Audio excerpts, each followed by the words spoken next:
Hello everyone, good morning. कैसे हैं आप सब? आई होप सभी बहुत ही अच्छे होंगे। राधे राधे।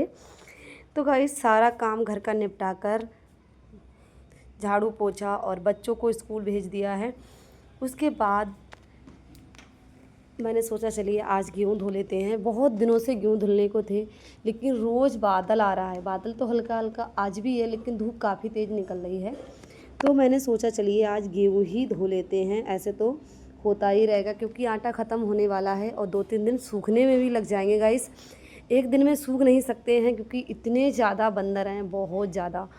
तो मैं 12 बजे के बाद ही 1 बजे के बाद ही गेहूँ सुखा पाऊँगी, वो भी बैठ कर, क्योंकि बंदर इतने हैं डालकर छोड़ नहीं सकते। बच्चे जब स्कूल से आ जाते हैं उन्हें खाना पीना खिलाकर तब फ्री होकर मैं गेहूँ छत पे डालकर तभी मैं सुखाऊंगी। तो इसलिए 2 से 3 दिन ये गेहूँ सुखाने में लग जाएंगे।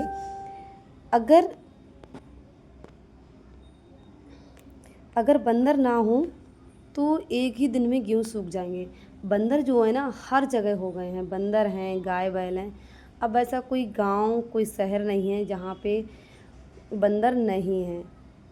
तो यहाँ पर थोड़ा दिक्कत हो रही थी। छोटी सी डलिया थी, बड़ी डलिया नहीं थी, क्योंकि अभी आपको पता है हम नए नए शिफ्ट हुए हैं किराए के घर में। तो इसलिए अभी सारा सामान नहीं है। जो थोड़ा बहुत सामान था वो घर से लाए नहीं थे। मैंने कहा थोड़ा घर पे भी ज़रूरत पड़ती है, तो इसलिए समय लगेगा थोड़ी थोड़ी चीज़ें ख़रीदने में। अब या तो इतना पैसा हो कि सारी चीज़ें एक साथ ख़रीद लो, तो एक एक चीज़ हम ख़रीदते हैं। तो यहाँ पर बार बार मुझे उठ के जाना पड़ रहा था क्योंकि डलिया छोटी थी। अगर बड़ी डलिया होती तो जल्दी से और धुल जाते। तो यहाँ पर एक तख्त था, उस पर मैंने फैला दी है क्योंकि गेहूँ गीले थे तो इसलिए ज़मीन पर डाल नहीं सकते थे, क्योंकि फिर जो हवा चलती है उसकी वजह से जो गर्द है ना वो गेहूँ में आ जाती, फिर गेहूँ में चिपक जाती तो गेहूँ गंदे हो जाते हैं। तो इसलिए तख्त पे डाला मैंने। और एक चारपाई थी, फिर चारपाई के थोड़े सूख गए थे तो उसे नीचे डाल दिया और जो धुले थे वो चारपाई से डाल दिए, क्योंकि पतले पतले मैंने फैलाए थे 3 जगह पे ताकि जल्दी से गेहूँ हमारे सूख जाएँ। क्योंकि धोना बहुत आसान है गाइस, सुखाना बहुत मुश्किल। वो इसलिए रखवारी बैठ के करना बहुत मुश्किल होता है किसी भी चीज़ को। तो यहाँ पर बंदर बहुत ज़्यादा आ रहे थे, तो मैं यहाँ पे डंडा लेके खड़ी हुई थी। मैंने सोचा चलिए अब यहाँ कोने में छिप जाती हूँ, जब भी बंदर आएगा मैं उसके डंडा सर में मारूंगी। लेकिन बंदर इतने ज़्यादा चालाक होते हैं, जब तक मैं वहाँ पे बैठी रही बंदर एक भी नहीं आया। और मेरे जाते ही बंदर 2-3 बंदर आए, उसने कम से कम 1 से 2 किलो गेहूँ खा गए। मतलब बैठे बैठे ही बंदर, जैसी नज़र हटी वैसे ही बंदर आ जाते थे और एक साथ 2-3 बंदर आते थे और भर के चले जाते थे। काफ़ी देर तक बैठे रहे लेकिन बंदर एक भी नहीं आया। तो ये 2 दिन की वीडियोस है गाइस। और यहाँ पर देखिए मैं 3 जगह डाल रखे थे। देखिए कितने सारे बंदर आ गए थे और इन्होंने बहुत ज़्यादा गेहूँ फैला रखे थे, बहुत ज़्यादा। और वो बीन बीन के खा रहे थे। 2-4 रह गए। तो हल्की हल्की बारिश भी हो गई थी, तो देख सकते हैं छत पे पानी भी हो रहा है। अचानक से बारिश आ गई थी और इतने सारे बंदर, और जैसे इन्हें डांट रहे थे तो ऐसे लिपट रहे थे जैसे खा जाएंगे मुझे। तो देख सकते हैं मौसम इतना ज़्यादा खूबसूरत हो गया था, हवा चल रही थी, बहुत ही अच्छा लग रहा था। धूप, बारिश होने के बाद हल्की धूप निकली तो कपड़े भी डाल दिए थे सूखने के लिए तुरंत। और मौसम सच में बहुत ज़्यादा खूबसूरत था, आप देख ही सकते हो। फिर से गेहूँ डाल दिए थे। ये दूसरे दिन की वीडियोस थी गाइस। और उसके बाद मैंने गेहूँ अब उठा के रख लिए हैं। ये 2 दिन की वीडियोस है गाइस, 1 दिन की नहीं है। तो यहाँ पर सारे गेहूँ को मैंने इकट्ठा कर लिया। अभी भी सूखे नहीं है, 2 दिन हो गए, अभी इन्हें 1 दिन सुखाना और बाकी है। तो यहाँ पर मैंने ऐसे ही बांध कर अंदर रख देंगे। कल जब धूप निकलेगी तो इसे डाल देंगे। बंदर की वजह से मतलब काम करना बहुत ज़्यादा मुश्किल हो गया है। कोई भी चीज़ हम सुखा नहीं सकते हैं। अगर सुखाओ तो पूरी पहरेदारी करो, पूरी नज़र रखो, उसके बाद भी बंदर खा जाते हैं। अगर अकेले पड़ जाओ, 2-4 बंदर आए तो खतरा भी रहता है, कहीं लिपट गए तो खा जाएंगे, उल्टा और इलाज कराओ। लेकिन करें क्या, मजबूरी में। एक बंदर देखिए इधर बैठा हुआ है और वो ऐसे जा नहीं रहा था, भगा रहे थे तब भी नहीं जा रहा था गाइस। फिर यहाँ पर सारे गेहूँ हटाने के बाद झाड़ू लगा रहे थे क्योंकि गेहूँ काफ़ी ज़्यादा इन्होंने फैलाए थे। दोनों दिन गेहूँ खूब ज़्यादा इन्हें खाए और फैलाए भी। तो जो फैलाए गेहूँ थे वो मैंने अलग डलिया में रख लेंगे। इन्हें फिर से हम धुलकर डाल देंगे, क्योंकि छत भी पे क्या होता है, हम लोग भी टहलते रहते हैं चप्पल पहनकर, तो अच्छा नहीं लगता है। और फिर बंदर ने बंदर पता नहीं कहाँ कहाँ से घूम कर आते हैं और गेहूँ को छूते हैं। तो मैंने जितने गेहूँ पे उन्होंने मुँह मारा था और उन्हें अपने पैर रखे थे उतने गेहूँ मैंने अलग निकाल दिए और इन्हें कल हम फिर से धुल के डाल देंगे। तो ये डलिया हमने ले ली है और इसी में सारे गेहूँ भर लेंगे। उसके बाद छत से आ गए थे फ्रेंड नीचे और फिर लग गई थी भूख ज़ोरों शोरों से। तो रख देते हैं चाय बनने के लिए। बज गए थे 4-5 बज गए थे और उसके बाद मैं अपने लिए सेकूँगी पराठा, क्योंकि मुझे लग रही थी भूख। दोपहर में मैंने चावल खाए थे, रोटी खाई नहीं थी। हस्बैंड चले गए थे सुबह खा के, उनके लिए पूड़ियाँ निकालती थी। फिर मुझे थोड़ा सा आलस आ गया, मैंने कहा चलो अपने लिए कहाँ 2 रोटियाँ सेकेंगे, बच्चे खाएंगे नहीं, दोपहर में चावल ही खाएंगे। तो फिर मैंने अपने लिए भी रोटी नहीं सेकी, थोड़ा सा आलस कर दिया था मैंने, क्योंकि छत पे बैठे बैठे बंदर को भगाते भगाते ऑलरेडी मेरे सर में दर्द हो गया था। फिर इसके बाद मैंने यहाँ पे छान लेती हूँ आटा, अपने लिए सेकेंगे 2 पराठा। और हो सकता है बाबू थोड़ा बहुत खा ले, नहीं तो वो रस खाएंगे चाय के साथ बच्चे और मैं खाऊंगी पराठा। जब भूख लगती है ना, वैसे भी अभी इस टाइम बहुत शरीर में गैस कमज़ोरी है, पता नहीं इतनी थकान सी रहती है और शरीर में दर्द भी बहुत रहता है। कोई काम करने का मन नहीं करता है, लेकिन करने पड़ते हैं सारे काम।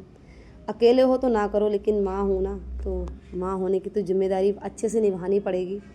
कोई काम करो ना करो, पर माँ होने का तो काम करना ही पड़ेगा। तो यहाँ पर गाइस मेरी चाय बन चुकी है और उसके बाद मैं गूँध लेती हूँ आटा। तब तक चाय हमारी बन रही है। आटा गूँध के रख देंगे 2-3 मिनट के लिए, तो अच्छे से आटा बहुत अच्छा स्मूथ सा हो जाता है। तो हमारी रोटी या पराठा बहुत अच्छे से बनता है। तुरंत अगर हम आटा गूँध के रोटियाँ सेकते ना तो उतना अच्छा नहीं बनता है। और बिल्कुल भी सब्र नहीं हो रहा था, भूख बहुत ज़्यादा तेज़ लगी थी और धूप ना निकलती तो बहुत तेज़ है और फिर एकदम से बादल आ जाता है। तो गेहूँ डालने का भी मन नहीं करता कि डालूँ या ना डालूँ। तो मैंने तीसरे दिन फिर डाले ही नहीं थे। ये 2-3 दिन पहले की वीडियोस है। रोज़ वीडियो गाइस एडिट नहीं हो पाती है, इतना काम होता है बच्चों के साथ। दूसरा शरीर ठीक नहीं होता है ना, तो मन नहीं करता है फिर कोई काम करने का। वीडियो बनाने से ज़्यादा एडिटिंग करने में बहुत ज़्यादा समय लगता है। आंखें दुख जाती हैं एडिटिंग करने में, बहुत मेहनत लगती है 15 मिनट की वीडियो बनाने में। सो प्लीज़ गाइस आप लोग प्यार और सपोर्ट दीजिएगा और कमेंट करिएगा प्यारे प्यारे कैसे लगते हैं हमारे ब्लॉग। बहुत मेहनत से वीडियो बनती है, तो प्लीज़ सपोर्ट करिएगा थोड़ा सा।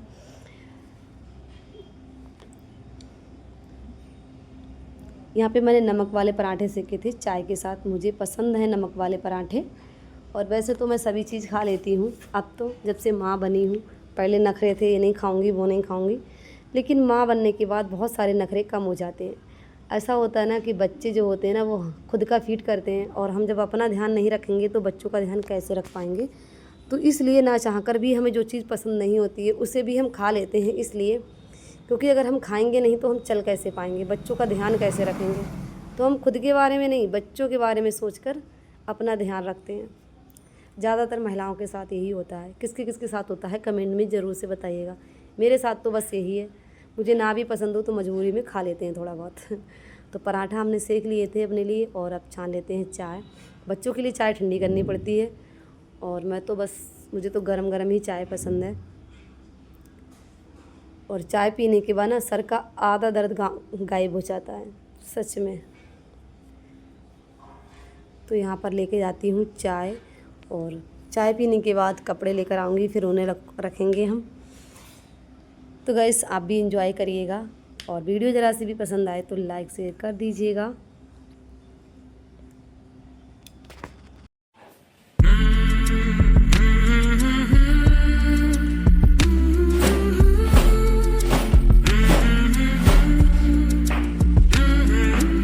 तो चाय पीने के बाद गाइस आ गए थे, बर्तन धुल दिए थे, किचन की सफाई कर दी थी। उसके बाद फिर से आ गए अपने काम पे लग जाएंगे।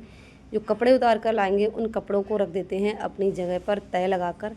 देखिए कपड़े फैले हुए तो बिल्कुल भी पसंद नहीं है, क्योंकि एक रूम होता है, अगर हम उसे अच्छे से सेट करके नहीं रखेंगे तो वो रूम बिल्कुल भी अच्छा नहीं लगेगा। अब देखिए एक ही रूम है गाइस, इसी में सोना है, इसी में रहना है, इसी में सारे कपड़े रखने हैं, जो भी हमारा सामान है बस इसी रूम में होता है, एक ही रूम में होता है। तो हमें अपने रूम को बहुत ज़्यादा मैनेज करके रखना पड़ता है, बहुत ज़्यादा साफ़ सफाई करनी पड़ती है, बहुत केयर करनी पड़ती है जब एक रूम में हम रहते हैं। तो यहाँ पे अलग अलग कपड़ों की तय लगा के रख देते हैं। बाबू के कपड़े अलग, अपने कपड़े अलग, मैंने ऑर्गेनाइज़र बना के रखे हैं तो अलग अलग कपड़े रख देती हूँ, तो ढूंढने में दिक्कत नहीं होती है गाइस। और अगर एक में मिक्स करके कपड़े रखते हैं फिर सुबह सुबह कपड़े ढूंढने में बहुत ज़्यादा दिक्कत होती है, तो सब लोगों के कपड़े अलग अलग रख देते हैं।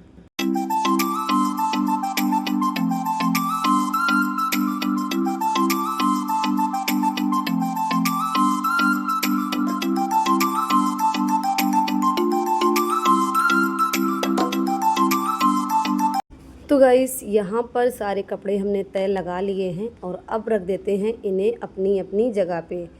उसके बाद कपड़े तय लगाने के बाद मुझे अब बाबू का कराना है होमवर्क। देखिए घर के कामों के साथ साथ घर में बहुत सारे काम होते हैं, अगर हम करते हैं ठीक तरीके से अपनी जिम्मेदारी निभाते हैं तो घर में बहुत सारे काम होते हैं, अगर ना करो तो कुछ भी काम नहीं है। ऐसा नहीं है सिर्फ हमारा काम खाना बना लिया और झाड़ू पोछा कर लिया बात ख़त्म हो गई, यहाँ पे बात ख़त्म नहीं होती है। घर में बहुत छोटे छोटे से काम होते हैं जो हमें करना पड़ता है और पूरा दिन बस इसी में निकल जाता है। और साथ में बच्चों को स्कूल छोड़ना, लाना, होमवर्क कराना, छोटे बच्चों को ये तो सबसे बड़ा ही काम होता है।